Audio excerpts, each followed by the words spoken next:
Whooping cough is a highly infectious bacterial infection of the airways and lungs that causes severe bouts of coughing. So the patient will cough and cough and cough and often have to take a whooping intake of breath. The cough can often last 2 to 3 months or even longer sometimes.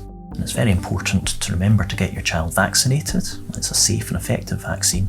To remember basic hygiene measures such as covering your mouth and nose when you sneeze, washing your hands frequently, and also seeking medical advice should you suspect you have symptoms of whooping cough.